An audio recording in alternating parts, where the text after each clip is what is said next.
everyone, and welcome to LA Currents. I'm Anita Bennett. The homelessness crisis here in Los Angeles continues to make headlines, and lately it's been stirring even more debate. Joining me now to discuss this issue is Reverend Andy Bales. You are the CEO of the Union Rescue Mission. Thanks so much for being here. Thank you, Anita. So let's start by talking about the pandemic. How has that affected the homeless population at the mission? Yeah, overall, the pandemic, I think, added, unfortunately, 20,000 people to our streets. But at the mission, it hit us really hard. We had to decompress. In other words, we had to move our most frail people out to, fortunately, Project Room Key and quarantine and isolation sites came along and invited our most frail people to leave the mission to avoid what turned into a pandemic running through the mission. And we went from about 1,250 under our roof to down to about 280, and then began to rebuild. But we lost the first person to lose their life from COVID on Skid Row, Gerald, one of our teammates who came in as a person needing to escape a meth addiction, overcame his addiction, graduated from our recovery program, became a part-time worker, then a full-time worker, and a beloved teammate. And honestly, I was in the elevator with him the day before he went to the hospital, and he said he was sick. And I turned my wheelchair against the back wall and made sure my mask was on. And that's the only thing probably that caused me to avoid COVID at that moment. And Gerald went into the hospital. Turning your back. Yeah, and Gerald went in the hospital the next day and was in for a week and on a ventilator and then perished. And it hit me like nothing really ever has, to lose a beloved teammate. And then from there, it was like going into war and having a chess battle with this master genius chess player that called COVID. That, you know, we had to put people in quarantine and then move people into isolation and move people to different spots. And at one point, the county asked us for our sprung structure, and we moved COVID positive, about 100 COVID positive people into our sprung structure, which benefited us because it turned us into a healthcare 1A situation where we all were able to get vaccines right away. And we just kept battling. Let me go back to something you said. The numbers at the mission declined by almost 1,000 people. Was that for social distancing, or tell me why? Yes, combination of moving the most frail people into their own place, Project Room Key or quarantine and isolation, and then social distancing. So we had to create 50 square feet for each person, and that caused us to now have a capacity of close to 600. But with current laws and rules, we will never again reach the over 1,000 or around 1,000 people. 600 will probably be our limit. So all of these shelter spaces were lost in Los Angeles by that measure, right? I mean, the decompression and social distancing caused us to lose a lot of shelter beds, and it was hard to make up for that by adding Project Room Key and adding even the community parks that were shelters for a while. And some of those now are gone, and Project Room Key is winding down. And it's not been the smoothest of transitions to make sure that everybody, we already had about a 50,000 shortage of beds in LA County as far as people having a roof over their head. And now I estimate it to be about 70,000 in the county. That's probably about 40,000 in the city. In the city. Skid Row, the shelter is located on Skid Row. Right in the heart of Skid Row, always has been for 131 years in Los Angeles. How closely do you work with the city government in terms of getting those services to the people that need them? We coordinate with the city. We don't accept any funding. As you may know, that funding from the city or county requires the harm reduction policy, a harm reduction policy where alcohol and drugs are free to flow, and we believe completely in recovery. So we focus on recovery at Union Rescue Mission, and we do not, we're not able to take any city or county or even federal or state funding because of our focus on recovery. And when you say coordinate, what exactly does that mean? We talk to the mayor's office or the city councilman's office. We meet with the Los Angeles Central Providers Collaborative like we did the other day, and worked with Hilda Solis and CD14 representatives to start to work on a plan for addressing the needs of Skid Row. But I have to be honest with you, I felt a bit like a relic in the room. Things are not going the way that I am used to after 36 years of doing this kind of work, first starting with men who had alcohol problems and now getting all the way to where we have meth mixed with fentanyl causing overdoses. I have transitioned into a new world and a new way of approaching things. And while I'm still speaking about the need for recovery, still speaking about decentralizing services on Skid Row and regionalizing services throughout the county rather than bringing all the concentration of people to Skid Row, which is already too dense and too dangerous. Most dangerous neighborhood in the United States, according to Forbes magazine, and the adjacent two neighborhoods are numbers 2 and 3 in the top 10 most dangerous neighborhoods. So I was proposing that we plan on decentralizing Skid Row, don't bring any more permanent supportive housing harm reduction model to the area. And it fell completely on deaf ears, like I wasn't even in the room, and I felt like I was from the wrong century, because it's moving in a totally different direction. It's moving more toward safe consumption sites and talking about helping sex workers with free resources so they can carry out their trade safely. And it's not the direction that I believe in. In terms of decentralization, I talk to so many people, and people don't want those services in their neighborhoods. Yeah. So how do you balance the needs of the unhoused with, the residents, the renters, the homeowners? I just saw something on the news today. It said a tide is moving throughout America. YIMBY, yes, in my backyard, is changing the way America looks. And I took a double take because I thought, where is that? Because that is not that is not here in Los Angeles. No. Where in the world is this happening? And I couldn't hear them. I'd love to see that, but we believe, Union Rescue Mission believes, starting with Hope Gardens, which was about 16 years ago, we believe in decentralizing. So we were successfully able to overcome neighborhood opposition, let me just put it that way, through a $1.9 million struggle, 21 month, 34 neighborhood, I call them neighborhood beatings rather than meetings. We finally overcame, and we moved into Hope Gardens, transitional housing for single moms with kids, and senior housing, permanent supportive housing for seniors. And the neighbors now love us. One neighbor went from saying we were going to be a human trash heap to now coming to tears and saying, if those moms and kids weren't here, I don't know where they would be. So total heart change by the neighborhood. We just recently opened up Angela's house in South LA to welcoming neighbors because we met with them.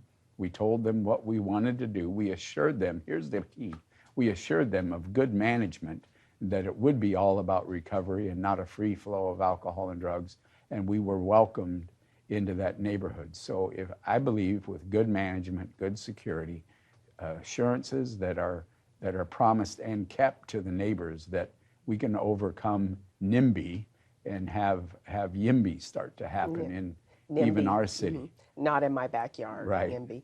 What are your thoughts on some of the cabin communities and other supportive housing opening across Los Angeles? Because I went to the opening of one in Reseda, and people were out, residents were protesting. Yeah, well, again, I think the reason they're protesting is because, unfortunately, and I have a broken heart about this, we are spending far too much money per unit, up to $840,000 per unit for a studio unit.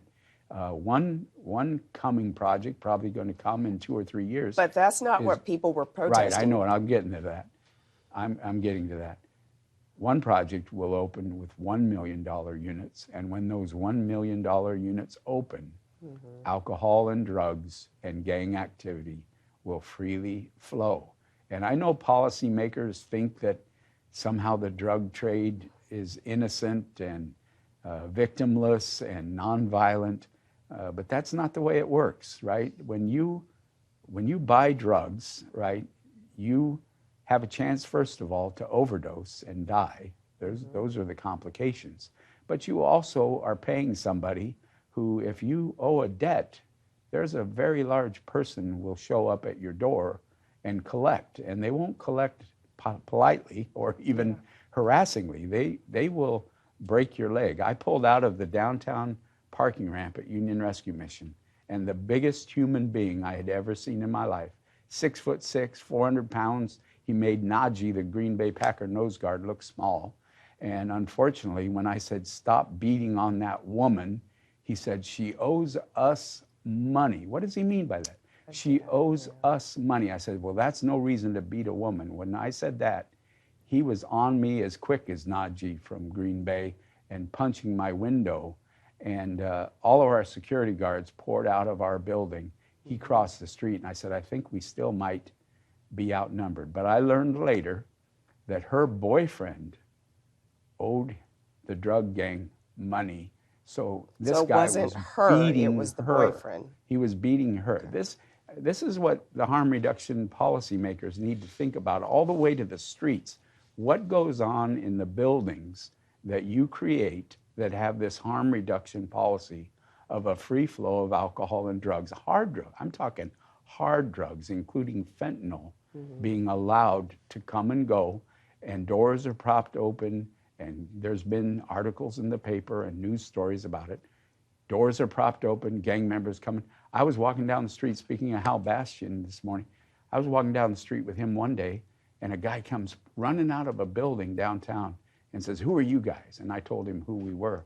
He said, if you want to do something, stop the drug gangs from moving into our apartments, kicking us out, and selling drugs from our apartments. Anita, I only tweeted this, what I saw, right? What I heard and what I saw.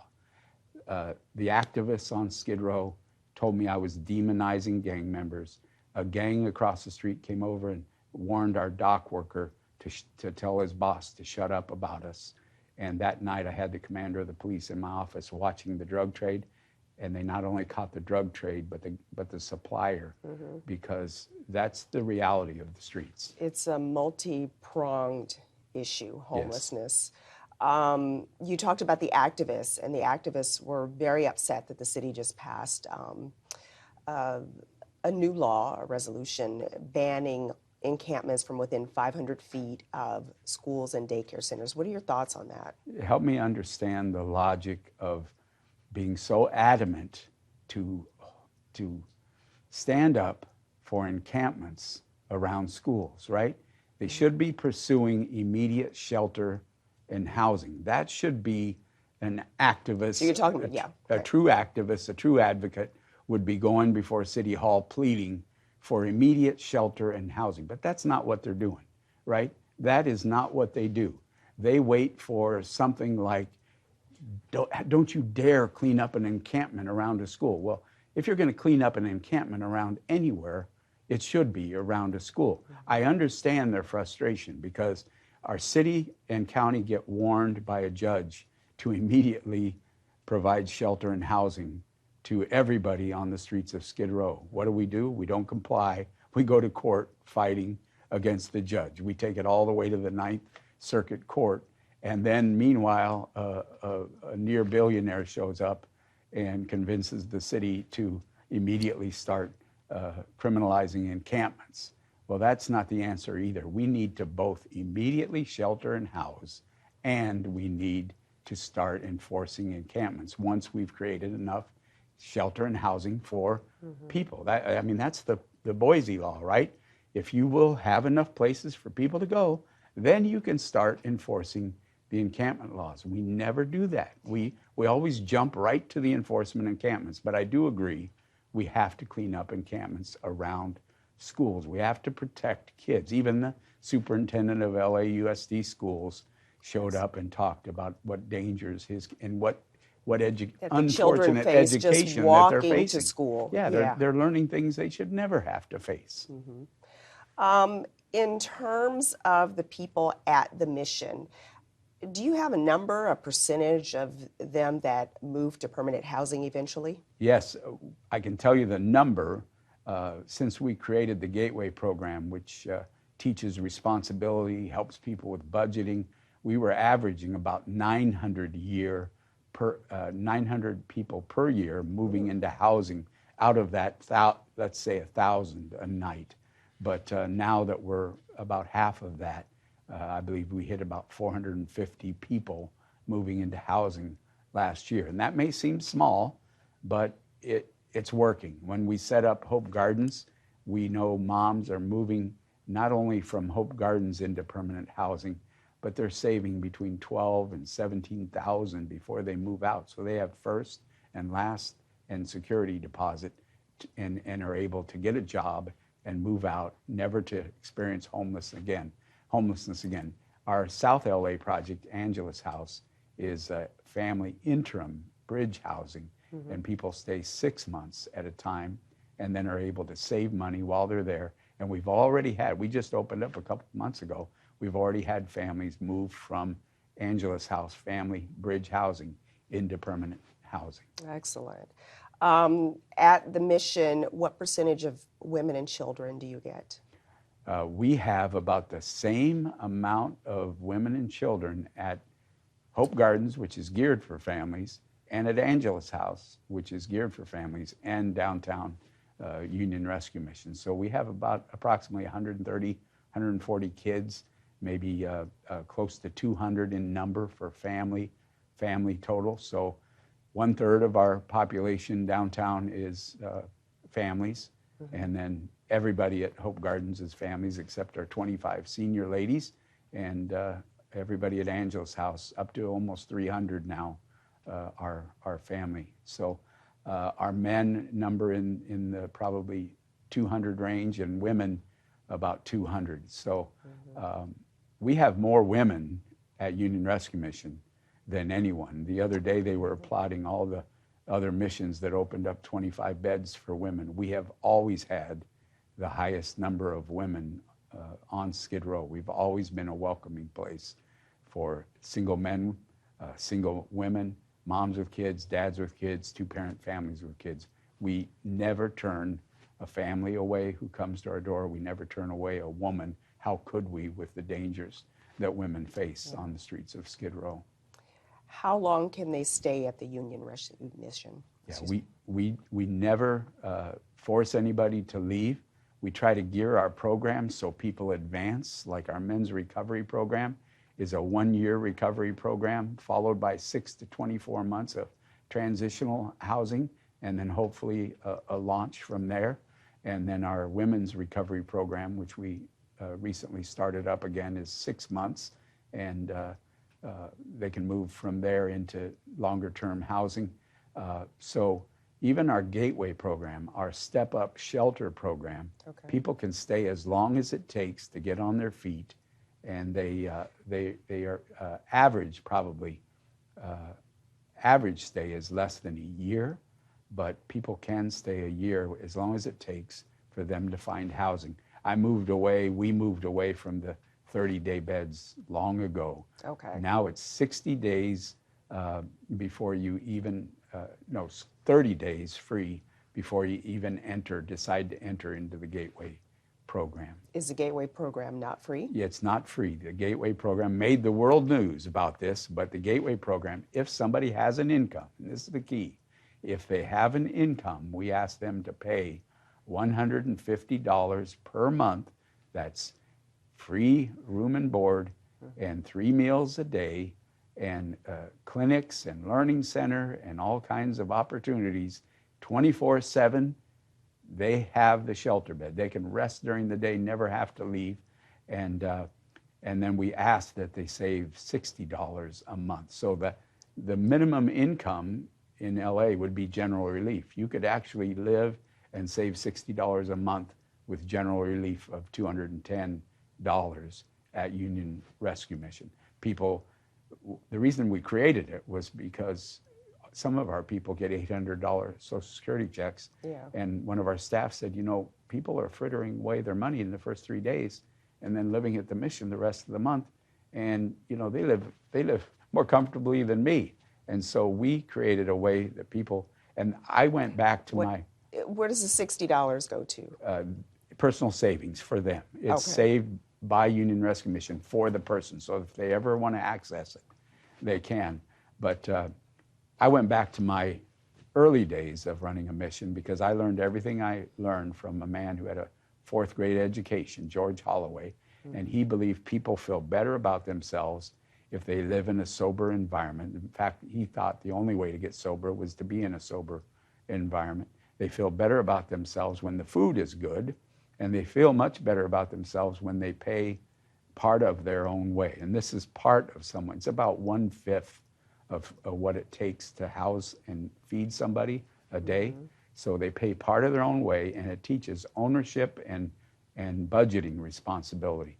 And so when we did this, unfortunately, we rolled it out on April 1st, I think, of 2011, and one of the guys came and said, what are you trying to do to us? I said, I'm trying to have you help yourself and help the rest of our people and help the mission stay open. I'm trying to make a sustainable program during this great recession. He said, okay.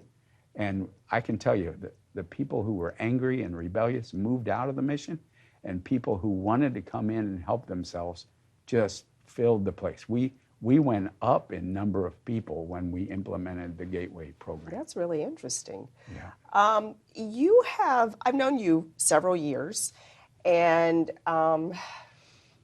you told me a few years ago that you had a staph infection in one of your legs.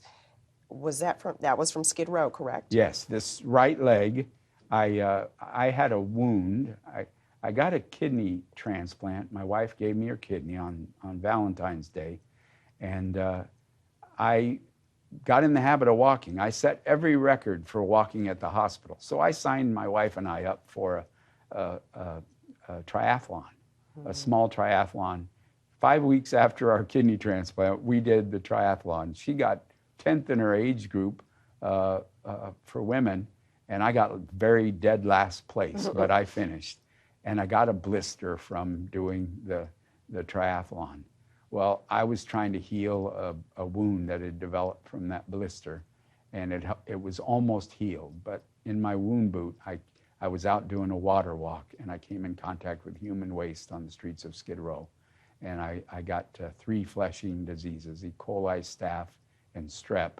And it began, I went in the hospital for that for 4 days, 104 temperature, blood poisoning, and I came out in a wheelchair. And since then, I've either been in a wheelchair or finally got a brand new leg. I think 2016, I finally had that leg removed and was able to get a prosthetic.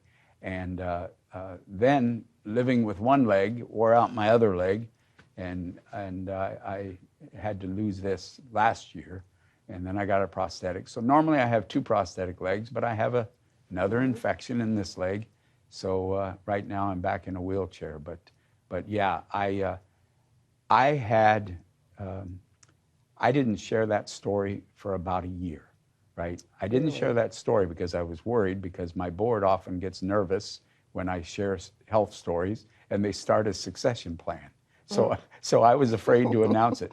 But I knew at the time that the city might be alerted to something if I shared what happened to me. So I had the choice. Do I cause my board to have a succession talk again, or do I get the city to declare some kind of emergency? And I went for both. An emergency in terms of the waste. Yeah. And so I shared the story, and it made the downtown news and several other stories about me getting a flesh-eating disease from the streets of Skid Row from human waste. At that time, There were 2,800 people sharing 9 toilets, 184 toilets shy of a minimum standard for a Syrian refugee camp. If that's, I mean, that's the way Skid Row compares to the rest of the world. More like a lower standard than the minimum standard for a refugee camp. There are more people now, double or more people now, only a few more toilets now, so we still have a human tragedy happening on Skid Row. But I told that story. The city declared a state of shelter emergency. Gil Cedillo called me and said, "Today was all about you, Andy." He said, excuse my language, but he said, if Andy Bales can't frickin' walk down the street and preach the gospel, we had to do something. And so it worked, right? And my board started talking about a succession plan. So that worked too, but it didn't happen then. But at least it put the city on notice of how tragic Skid Row. I often said I'd lose the other leg if it would cause the city to actually do something, right? Mm-hmm. City and county. And unfortunately, I'm still waiting for us to do the FEMA-like action that we need to do. Is that what it's going to take? Because the problems just seem to be getting worse. The numbers are getting larger. That is absolutely what it's going to take. Almost made it happen. We did a Fox News story with Dr. Drew Pinsky, and I purposefully aimed a news story at someone who was not in any way my hero. We aimed it right at President Trump. And I know how controversial that would be in LA, but we did a news story where we showed the conditions of Skid Row, and we aimed it directly at President Trump. That caused 4 people to show up in my office from the White House. Then 15 people from every cabinet in the White House showed up, and I gave them a tour of Skid Row. And then the president and Ben Carson came to town, and Ben visited our sprung structure. Mm-hmm. And there was all kinds of talk about doing something big and having faith groups like Union Rescue Mission and the Dream Center and the Salvation Army take federal land and do immediate FEMA-like shelter and housing on this federal land. But nothing came of it, partly because all the officials in LA County and city, except for one, said that if Union Rescue Mission and Salvation Army and Dream Center get that federal help, they will have to defaith. And there was no way we were going to defaith. We were going to continue to focus on our faith and our recovery. And so I'm not saying we were the cause of that, because whether the offer was sincere from the federal government, we'll never know. But the drastic action that we thought might happen didn't happen, and still waiting for the drastic action by all the hard work of Judge Carter to happen. Well, we have a new administration, so perhaps things will change. We are just about out of time. I'm just amazed that you are able to stay motivated with the despair that you see on a daily basis, what you've been through, and yet you continue to work towards helping the homeless. So we applaud you and we thank you. I do that because of the lives change that I see every day, brand new lives, people overcoming addictions, living a new life. It's worth every effort. Well, thank you so much for joining us, Reverend Andy Bales. This is LA Currents. I'm Anita Bennett. Thank you for watching and have a great day.